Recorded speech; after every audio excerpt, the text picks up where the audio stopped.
আসসালামু আলাইকুম শিক্ষার্থীরা, সবাই কেমন আছো? আমাদের বেসিক ইকোনমিক প্রবলেমের একটা থার্ড যে প্রবলেমটা, যে ফর হুম টু প্রডিউস বা কাদের জন্য উৎপাদন করব, সেই প্রবলেমটা গত ক্লাসে আমাদের বাকি ছিল। আজকের ক্লাসে আমরা সেটাই আলোচনা করব যে কাদের জন্য উৎপাদন করব। এটা হচ্ছে মৌলিক অর্থনৈতিক সমস্যা, তৃতীয় সমস্যা। আজকে আমরা শিখব ফর হুম টু প্রডিউস, কাদের জন্য উৎপাদন করব।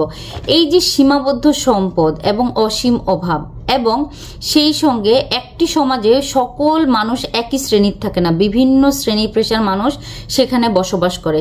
কিছু মানুষের, বিভিন্ন মানুষের চাহিদা থাকে বিভিন্ন ধরনের, যেমন গরিব শ্রেণীর মানুষের চাহিদা থাকে এক ধরনের, ধনী কিংবা এলিট শ্রেণীর মানুষের চাহিদা থাকে এক ধরনের। তাহলে যেই সমাজে গরিব শ্রেণীর সংখ্যা বেশি, সেই সমাজে সেই ধরনের তাদের চাহিদা অনুযায়ী সেই ধরনের দ্রব্যই বেশি উৎপাদন হবে। আর ধনী শ্রেণীর, যে সমাজে গরিবের চাইতে ধনী শ্রেণী বেশি, অর্থাৎ এলিট শ্রেণীর মানুষ বেশি, তারা কিন্তু আবার গরিব শ্রেণীর জন্য সম্পদের, তাদের যে সম্পদ থাকবে সেটা কম মানে কম পরিমাণ তাদের জন্য বরাদ্দ থাকবে, আর বেশিটাই থাকবে এলিট শ্রেণীর মানুষের জন্য।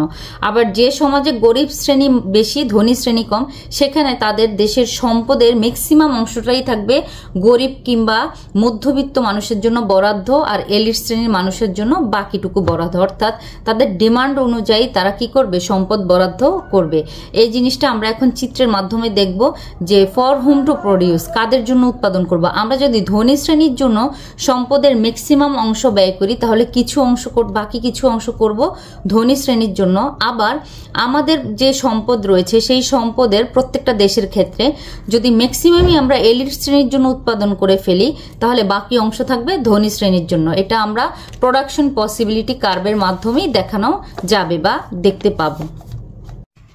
আমরা এখন উৎপাদন সম্ভাবনা রেখার মাধ্যমে ফর হুম টু প্রডিউস দেখব। নিচে দিলাম ধনী শ্রেণী, উপরে হলো গরিব শ্রেণী।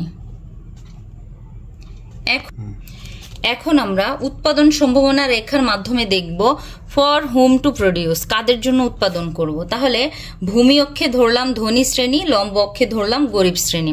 একটা দেশে যদি সকলেই গরিব শ্রেণীর থাকে, তাহলে সে দেশের পুরো সম্পদটাই গরিব শ্রেণীর জন্য বরাদ্দ হবে, সেক্ষেত্রে ধনী শ্রেণীর জন্য থাকবে 0। আবার একটা সমাজে সকল মানুষই যদি ধনী থাকে, ধনী শ্রেণীর জন্য ধরলাম 200 একক দ্রব্য উৎপাদন হবে, এই ক্ষেত্রে গরিবের জন্য হবে 0। কিন্তু একটি দেশে যখন গরিবও থাকবে, ধনীও, দুইটা শ্রেণী থাকবে, কারণ একটা দেশে কখনোই শুধু ধনী কিংবা কখনোই শুধু গরিব থাকে না, ধনী এবং গরিবের সংমিশ্রণে শ্রেণী বিভাজন নিয়েই হচ্ছে একটা সমাজ। তাহলে কোনো সমাজে যদি গরিব শ্রেণী বেশি থাকে, ধনী শ্রেণী কম থাকে, তাহলে গরিবের জন্য সম্পদ থাকবে বেশি। আমরা দেখলাম লম্ব বা ওয়াই অক্ষে গরিব শ্রেণী, আর ভূমি অর্থাৎ এক্স অক্ষে হচ্ছে ধনী শ্রেণী। তাহলে আমাদের গরিব শ্রেণী যদি বেশি হয়, তাহলে সম্পদের ম্যাক্সিমাম অংশ ব্যবহৃত হবে গরিবের জন্য। ধরলাম 90 একক সম্পদ গরিবের জন্য ব্যবহৃত হচ্ছে, আর 20 একক সম্পদ ধনীর জন্য ব্যবহৃত হচ্ছে।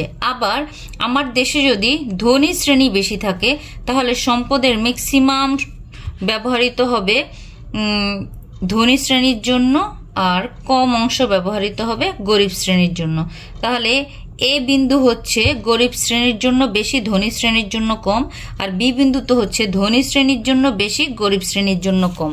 অর্থাৎ এই যে সম্পদ, সীমাবদ্ধ সম্পদ দিয়ে একটা সমাজে যে বিভিন্ন শ্রেণী পেশার মানুষ থাকে, তাদের চাহিদা অনুযায়ী এবং শ্রেণী বিভাজনে কারা বেশি, ধনী শ্রেণী বেশি হলে ধনী শ্রেণীর জন্য সম্পদের বরাদ্দ থাকবে বেশি, আবার গরিব শ্রেণী বেশি থাকলে গরিবের জন্য সম্পদের বরাদ্দ থাকবে বেশি, ধনী শ্রেণীর জন্য থাকবে কম। এটাও একটা সমাজকে সিদ্ধান্ত নিতে হয়।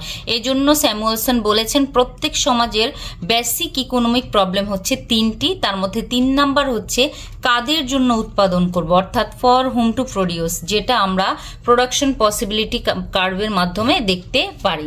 যদি আমরা ধনী শ্রেণীর জন্য পুরোটা ব্যবহার করি, গরিবের জন্য হবে 0। আবার যদি গরিবের জন্য পুরোটা ব্যবহার করি, ধনীর জন্য হবে 0। আবার ধনী গরিব দুটার সংমিশ্রণেই যখন আমরা ব্যবহার করব, গরিব বেশি হলে গরিবের জন্য সম্পদের বরাদ্দ থাকবে বেশি, যেটা এই বিন্দুতে দেখানো হচ্ছে, ধনীর জন্য থাকবে কম।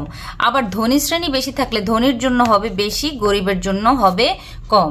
আশা করি তোমরা বুঝতে পেরেছো। বুঝতে না পারলে কমেন্ট করে জানাবে। আর আজকে এই পর্যন্তই। ভালো থাকো, সুস্থ থাকো।